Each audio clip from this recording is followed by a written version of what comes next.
Tervitus! Selline huvitav tähelepanek. Kui varasemalt enne karnivoorlust oli siin seletamatu kurbus, mitte 24/7, vaid mingil hetkel jälle märkasid, et kõik on ju hästi, aga miks ma ei suuda olla õnnelik. Selline taustal melanhoolsus. Ja ma ei osanud seda seletada. See häiris, sest et kõik on ju hästi. Miks ma ei suuda seda, miks ma ei suuda ennast hästi tunda? Ja nüüd, mida ma märkan aina enam ja aina enam, ma olen õnnelik. Kurat, kõik on nii hästi. Ilma sinna juurde mõtlemata, et mis on hästi. Sest kui ma vaatan seda pilti enne ja praegu, siis kõik on täpselt sama. Mu elus ei ole mitte midagi muud muutunud. Ei uut suhet, ei, ma ei tea, uut last või kassi või uut autot või mida keegi või uut töökohta või uut firmat, et mida keegi nii-öelda näeb, et noh, mis kellelgi nii-öelda rõõmu pakub või õnne toob, et siin need asjad on tühised või asjad on tühised. Loomulikult suhted on need päris suhted, emotsioonid ja elamused ja kõik see on see, millel on väärtus minu jaoks. Ja kõik teised asjad või asjad üldse on tühised. Siis jah, ütleme, selles plaanis ei ole mitte midagi muutunud teistsuguseks, aga midagi siin. See eluviis, see puhas toitumisviis ja enne oli ka puhas. Ma pean selle siia välja ütlema, et oleks arusaadav, et jah, kunagi noorena purksid, alkohol ja palju trenni, et hoida seda ikka balansis, pluss et sellel kehale on alati meeldinud olla aktiivne ja trenni teha. No nii periooditi, vahest on muidugi sellised laiskuse perioodid ka või haiguse perioodid või mis iganes. Aga viimased aastad aina puhtam, aina tervislikum, aina orgaanilisem, kuni tõesti lõpus ainult puhas toit, kvaliteetne, orgaaniline, aga kahjuks taimne. Ja miks kahjuks? Ma olen sellest rääkinud, enamus teavad. Ei hakka siin seda üle kordama. Et mis muutus? Ainult toitumine. Taimed asendusid loomsega. Ja that's it. Nii easy, nii lihtne.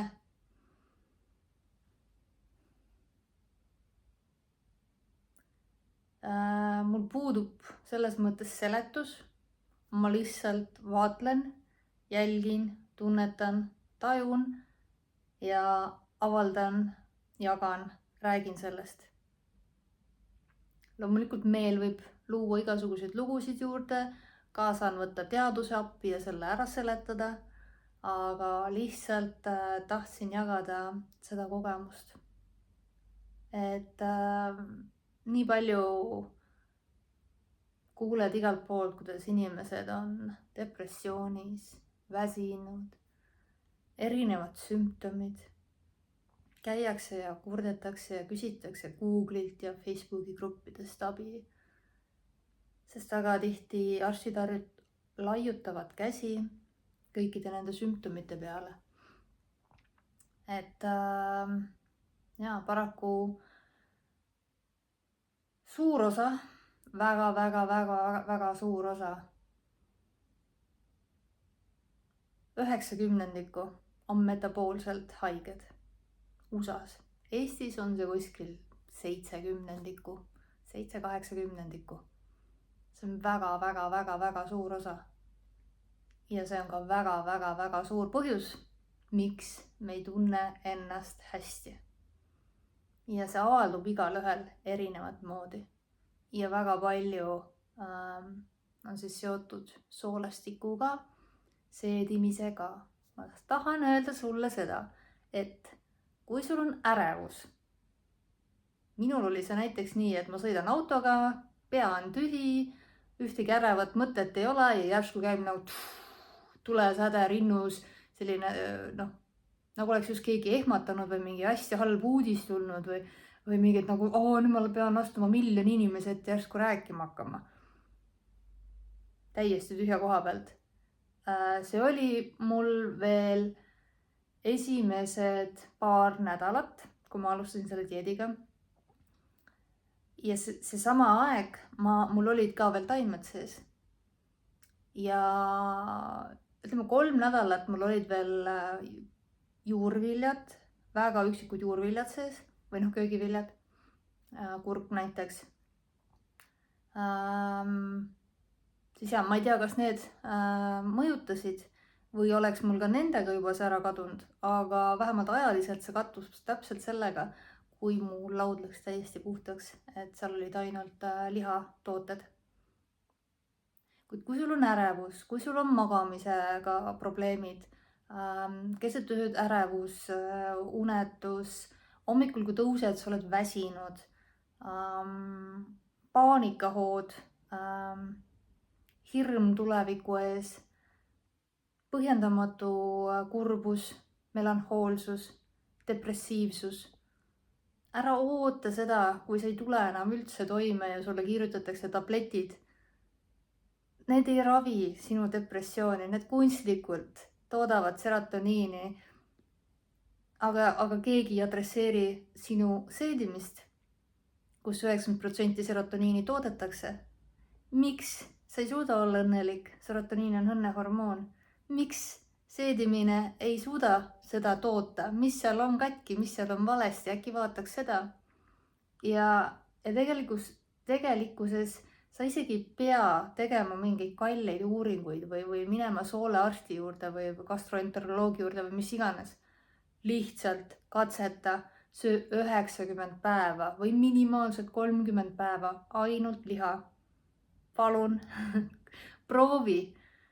Sul ei ole mitte midagi kaotada. See on evolutsiooniline toitumisviis.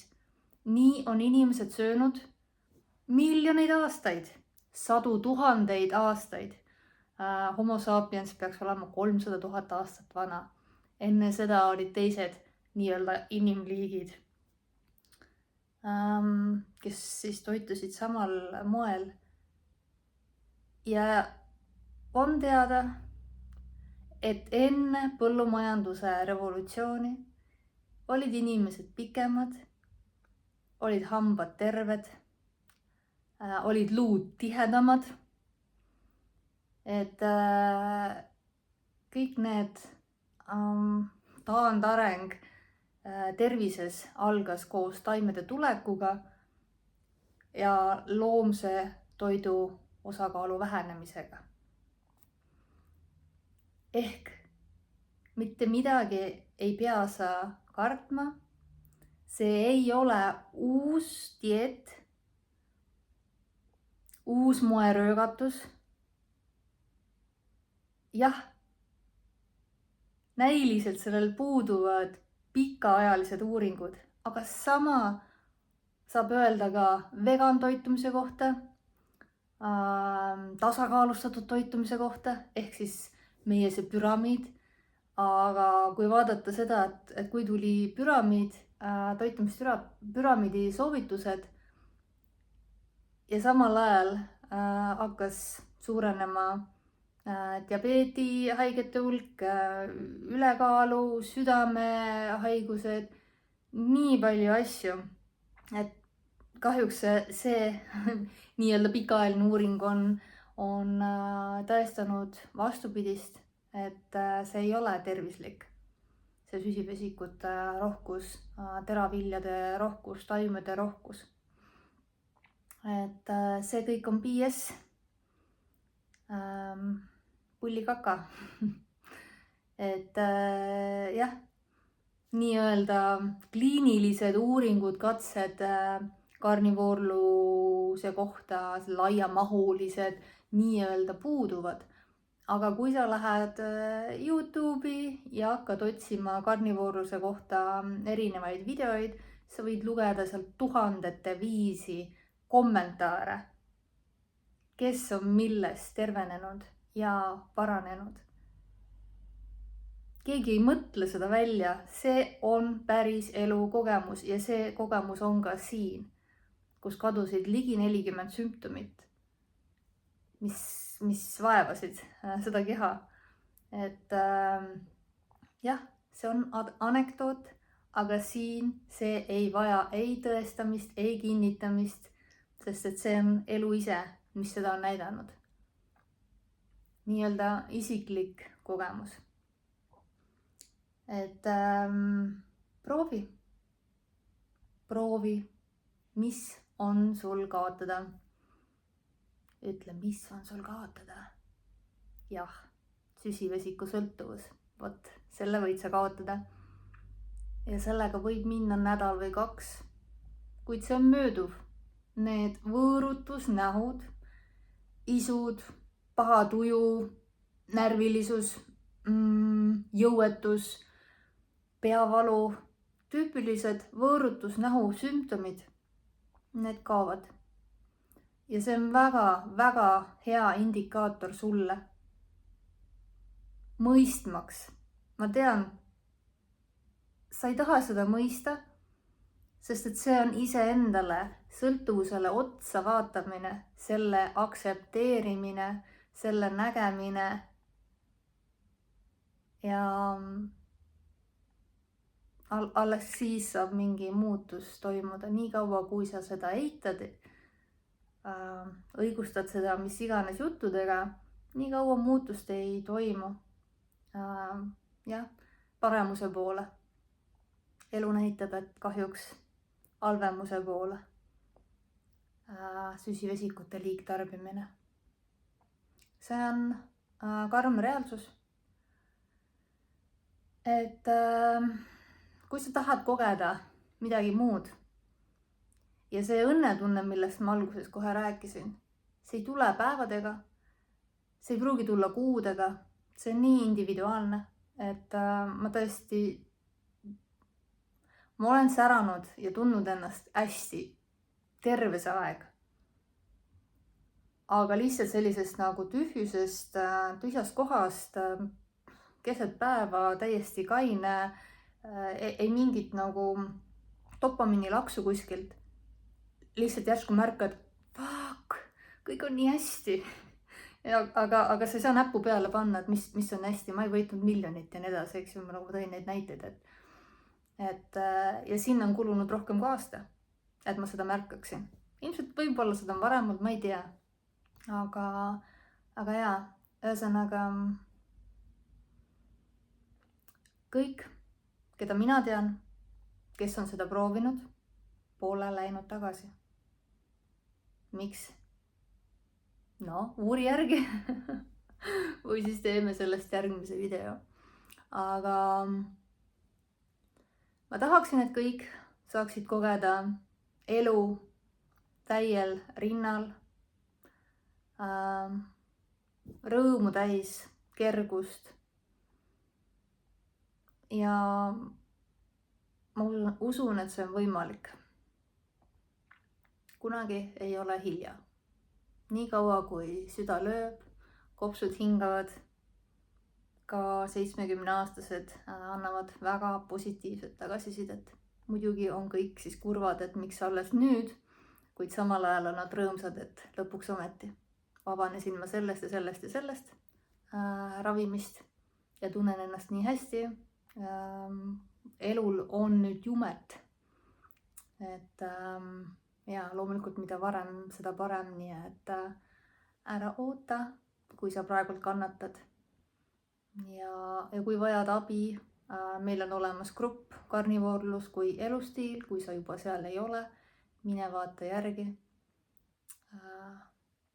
Saad nõu küsida ja kui vajad personaalset lähenemist, see kõlab nagu müük ma üldse ei plaaninud ennast müüa, aga kui vajad, siis nii mina kui Raigo pakume kogemusnõustamist vastavalt enda läbikogetule, läbi enda uuritule ja erinevad konsultatsioonid ja programmid, konverentsid ja nii edasi, mida me oleme läbinud, et vastavalt sellele siis aitame nii kui oskame. Nii et 30 päeva minimaalselt, veel parem 90 päeva, liha, sool, rasv ja vesi. That's it. Nii lihtne. Unusta taimed ja süsivesi korraks. Ja sa võid need tagasi võtta pärast, kui sa tunned, et see ei ole see, mis sind rõõmsaks teeb. Olgu, ilusat päeva!